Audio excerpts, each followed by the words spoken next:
मित्रों, आज हम आपको ऐसी कथा सुनाने जा रहे हैं जिसे सुनकर हृदय भी पिघल जाता है और आत्मा भी उज्जवल हो उठती है। ये कथा है राधा और कृष्ण के उस अंतिम मिलन की, जिसके बारे में बहुत कम लोग जानते हैं। कहते हैं, प्रेम को कोई परिभाषित नहीं कर पाया, क्योंकि प्रेम को शब्द नहीं, अनुभूति चाहिए।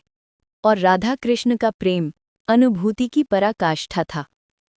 गोकुल की गलियों से लेकर वृंदावन के कुंजों तक, जहां भी कृष्ण जाते, राधा उनकी परछाई की तरह साथ रहती। कृष्ण का प्रेम सिर्फ आकर्षण नहीं था, वो एक स्थित प्रज्ञ भाव था, जहां आत्मा आत्मा से मिलती है। और राधा, वो कृष्ण का वो स्वरूप थी जो प्रेम को भी पीछे छोड़ दे। एक दिन द्वारका के राजमहल में रुक्मिणी ने बहुत सरल प्रश्न पूछा, स्वामी, आप संसार को प्रेम का मार्ग दिखाते हैं, पर क्या आपको भी कभी किसी से सच्चा प्रेम हुआ? कृष्ण मुस्कुराए, पर उनकी मुस्कान में एक गहरा मौन छुपा था। उन्होंने कहा, रुक्मिणी, कभी कभी प्रेम को शब्द देना उसका अपमान होता है। कुछ प्रेम बस जिया जाता है। ये कहते हुए कृष्ण की आंखें पल भर को बंद हुईं और वृंदावन की एक छवि, राधा की छवि, उनके मन में कौंध उठी। रुक्मिणी समझ गईं कि कृष्ण की स्मृतियां कहीं और हैं, लेकिन उन्होंने कुछ नहीं कहा। उधर वृंदावन में राधा का शरीर दिन प्रतिदिन क्षीण होता जा रहा था। वे अब बोलती कम थीं, बस कृष्ण का नाम जपती थीं। किसी को पता नहीं था, लेकिन राधा जानती थी कि उनकी जीवन यात्रा अब पूरी होने वाली है। राधा ने एक ही इच्छा अपने भीतर संभाल रखी थी, कान्हा, मुझे अपने अंतिम क्षणों में बस एक बार अपनी बांसुरी की धुन सुना देना। और मित्रों, प्रेम का संदेश कभी खोता नहीं है। वो हवा बनकर उस तक पहुंच ही जाता है जिसके लिए वो जन्मा है। वही हवा द्वारका तक जा पहुंची। कृष्ण अचानक बेचैन हो उठे। बिना किसी कारण, न कोई दूत आया, न कोई संदेश, फिर भी उनका मन छटपटा गया, जैसे हृदय कह रहा हो, चलो कान्हा, कहीं तुम्हें कोई पुकार रहा है। रुक्मिणी ने पूछा, स्वामी, क्या हुआ?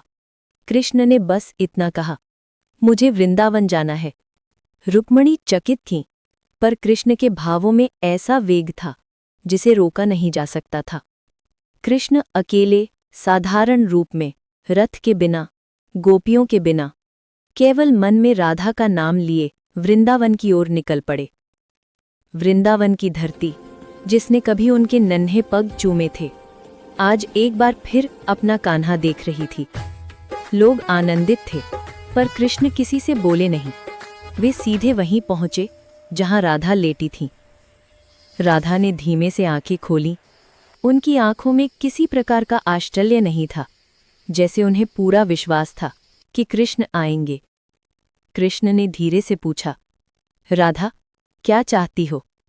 राधा ने मुस्कुराते हुए कहा, कान्हा, उसी तरह बांसुरी बजाओ जैसे कभी यमुना के किनारे बजाते थे। मैं उस धुन में अपनी अंतिम सांस समर्पित करना चाहती हूँ। कृष्ण शांत रहे, पर उनकी आंखें छलक उठीं। उन्होंने राधा के सिर को अपनी गोद में रखा और बांसुरी को होठों से लगा लिया। कृष्ण ने वही सामरिया राग छेड़ा जिसने कभी वृंदावन की रातों को स्वर्ग बना दिया था।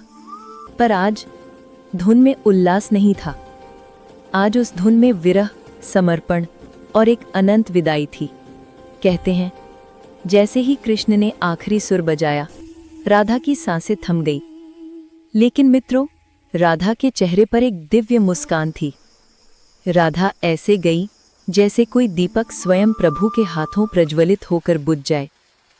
कृष्ण ने उन्हें अपनी बाहों में थाम लिया और पहली बार कृष्ण की आंखों से एक आंसू गिरा। ये आंसू प्रेम का नहीं, विरह का नहीं, ये पूर्णता का आंसू था। राधा के देह त्यागने के बाद कृष्ण स्तब्ध थे। ना उन्होंने किसी को बुलाया, ना कोई आदेश दिया।